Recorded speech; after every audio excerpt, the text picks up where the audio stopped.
It started as a joke, a headline, a meme, something people laughed at and scrolled past.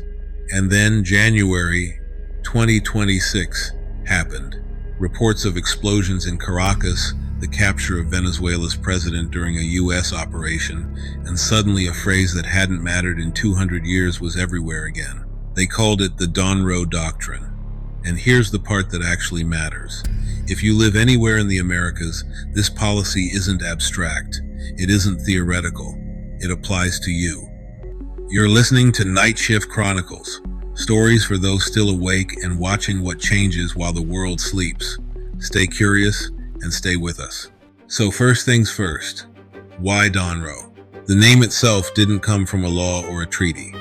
It came from commentators, analysts, and media coverage. It's a mashup of Donald Trump and James Monroe.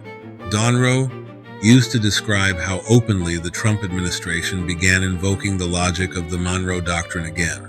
James Monroe's doctrine, back in 1823, warned European powers not to interfere in the Western Hemisphere. The modern version goes further in tone and posture. It doesn't just warn outsiders. It emphasizes dominance and enforcement, and it does so publicly rather than quietly. That's why the name stuck. Calling it the Donroe Doctrine signals that this is a revived Monroe-style approach, personalized, unapologetic, and framed as strength rather than restraint. It's not an official doctrine title, it's a label. But it tells you exactly how the policy is being understood. This already failed before. To understand why this revival matters, you have to zoom out. When Monroe told Europe to stay out of the hemisphere, it sounded defensive. But once you say stay out, you're also quietly saying this is ours. That idea never disappeared. It evolved. By the late 1800s, U.S. officials were describing America as practically sovereign in the hemisphere. In 1904, Theodore Roosevelt formalized that thinking with the Roosevelt Corollary, arguing the U.S. had the right to intervene to maintain order. What followed was a long pattern: interventions, occupations, and influence campaigns, usually explained as stability or protection, and often remembered very differently by the countries involved. So when U.S. officials later said the Monroe Doctrine era was over, it wasn't really gone, it was dormant. And history shows that when it comes back, it rarely comes back gently.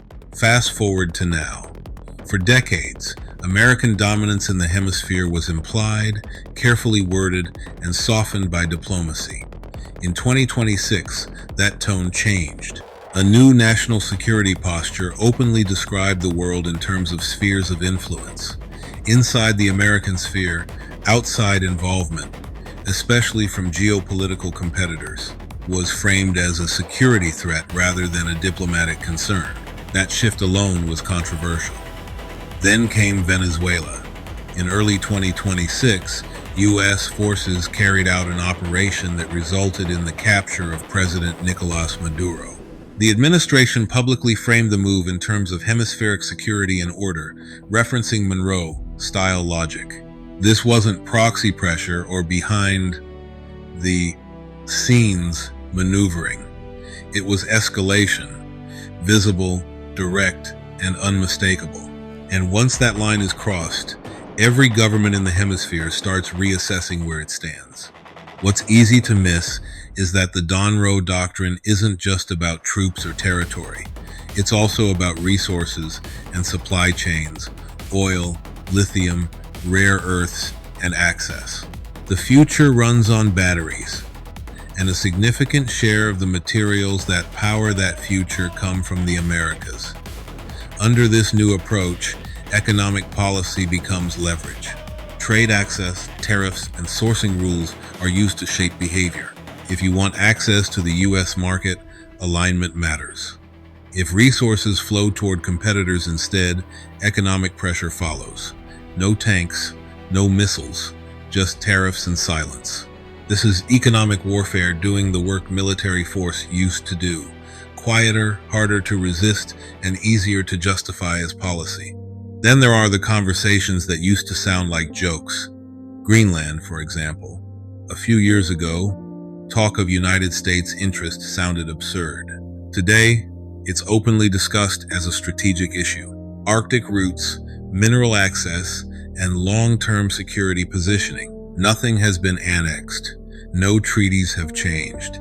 But the conversation itself signals how far the logic of hemispheric dominance is being stretched, even among allies.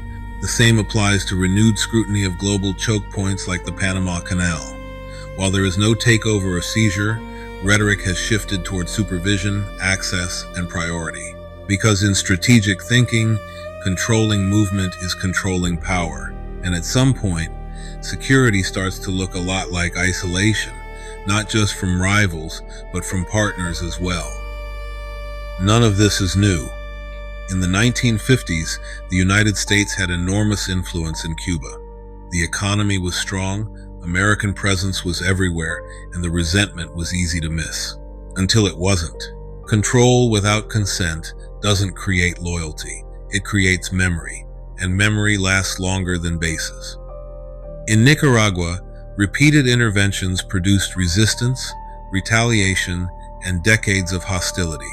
History doesn't judge intentions, it judges outcomes, and it tends to be unforgiving to powers that confuse dominance with stability.